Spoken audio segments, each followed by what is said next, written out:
This is exactly what we were talking about. Crowd control is back in AoE as well for Abyss 11 and 12. That's why a lot of you guys are having hard times with what you've maybe been used to doing for 11 and 12 in the Abyss. It's all been single target, big dudes, not so much anymore. So is the Abyss too hard? Yes, in some circumstances, no in some other ones. Is it harder? Yes. The HP inflation is continuing on 11 and 12 floors, just making you have to have better and better artifacts and higher leveled characters and talents.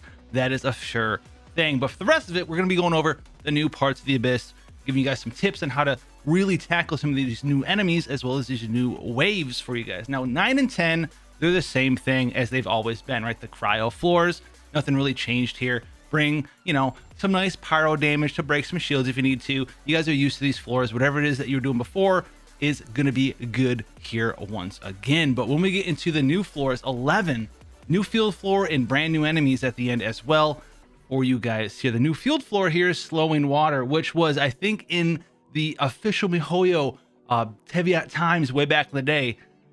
Officially, the first domain that came out with this effect was the most parties wiped in multiplayer because of the Slowing Water. You guys don't have your skills. So how do you counter this? The skills cooldown reduction, you need to have some way to purify yourself. So you have to have someone who has like an AoE field effect. So think Bennett, Diona, Jean, right? You get the water down, you drop your elemental burst, you walk in it, you're good to go because you're going to be elemental reaction yourself, and that's going to get rid of that hydro effect for you guys there. So make sure you do that. The floor will hit you, you'll get the hydro on, and then you're going to go ahead and you're going to remove that. That's going to get rid of that cooldown reduction on your elemental skill. Now for the different floors here, right, we have a bunch of different AoE. Crowd control is back. Once again, we have a bunch of treasure hoarders, a lot of them on the first floor, a lot of different types of them on the second floor. In the first floor here, you're gonna have to go ahead and guard the good old statue, everyone's favorite thing there, and that's gonna be really hard if you don't have access to your elemental skills. So make sure you get access to those. Now, floor 2 is gonna be the good old Fatui boys out here. So you're gonna have an Electro one, a Hydra one, and then on either or floor, you're gonna have the first floor with an Animo one, and the second floor is going to be a Geo one. So the Geo one's easy to do. You can break with Geo damage. You can break with hard-hitting attacks like Claymores as well. You guys have seen these monsters before. The only thing that you're going to be suffering from is the field effect. If you don't have a way to get rid of that, make sure you have a way to get rid of it there. And I know this is why your guys are here, right? First floor, we've seen the Electro Mage. We've seen the Cryo Mage. But what about the Abyss Herald? Now, these dudes have a ton of HP. And not really the first form. They do have a ton of HP in the first form. But the thing people get caught up on here is when they go into shield form, they have a Hydro Abyss shield, so you need to do a bunch of reactions to them. Now, the easiest way to get this to happen for you guys here is cleave damage, whether you're using, the actual right reaction, right? You're using an infused like Ventiole, you're using Noelle with her giant, massive football-sized field AoE spin attack. You need to go in there and do a bunch of damage to them at the same time to really get rid of these shields as fast as possible. Some of the fastest ways here, obviously, it's a Hydro shield, so you need to perform Hydro-related elemental reactions on them. And these ones are kind of hard to do because the Hydro reactions, that you have access to, not the craziest ones there in the world, but if you can do repeated Hydro reactions on both of them at the same time, they're going to splash each other, and you're going to really whittle their shield down faster than if you try to single target one and then single target the other. The name of the game here, guys, is to hit both of them at the same time. Whatever sort of method you decide to use there, go for it and use that method, whether you're using a bunch of different infused Ventioles or you're using Noelle like we talked about before. Maybe you got the Chongyun field in there, and with a character that can hit big AoE on top of that to hit them over and over and over with cryo damage, or hit them with electro damage with Beidou ult. That's going to be another thing that you guys really can take into consideration. There's a lot of these other characters, you don't need to have them at max level here.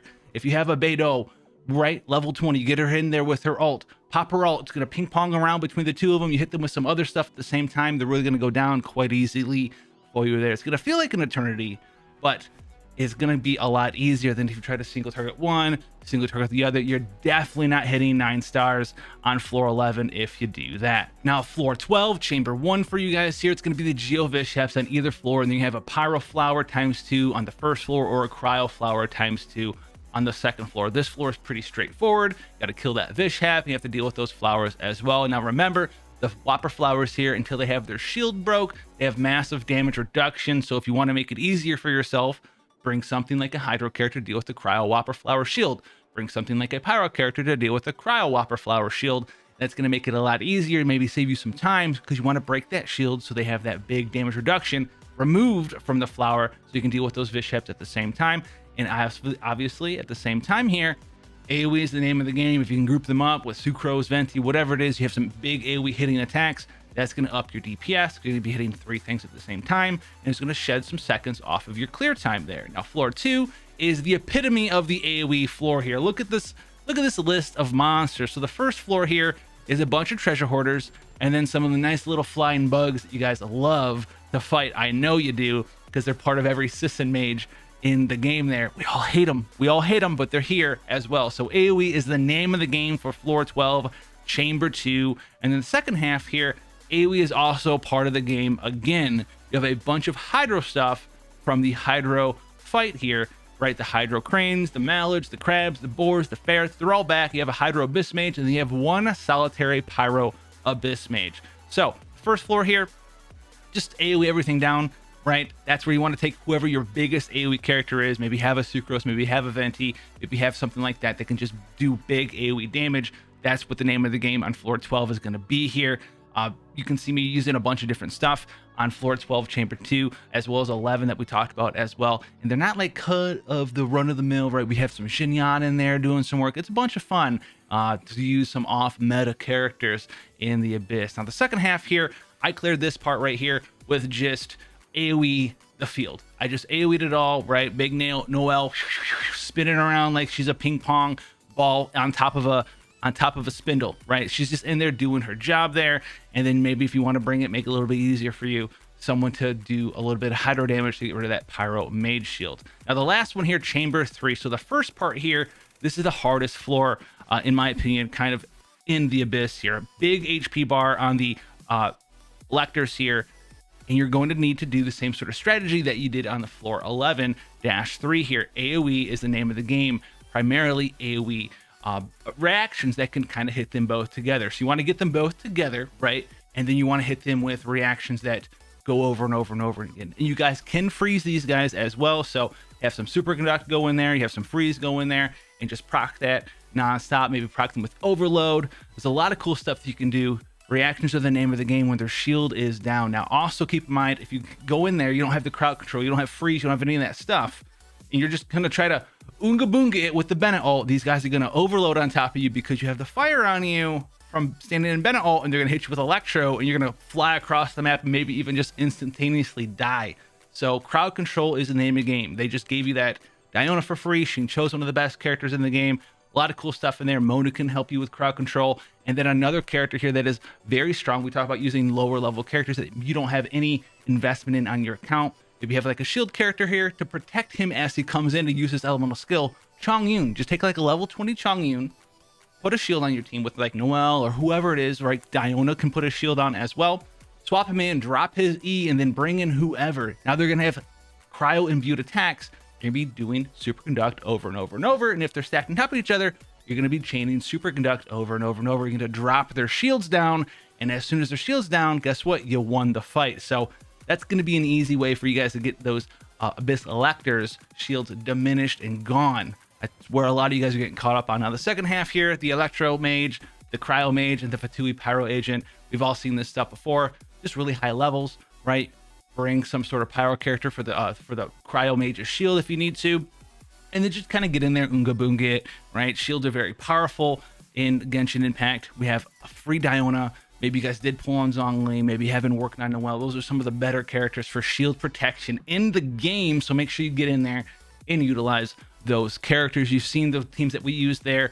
Obviously, have like the super meta team. You're going to be able to beat this pretty easily unless you didn't know the mechanics about the Lecter or the floor 11 guy here, the big bad wicked torrent Abyss Herald. So those are the two things that are really kind of hampering a lot of people's progression when it comes down to it. But hopefully that helped you guys out.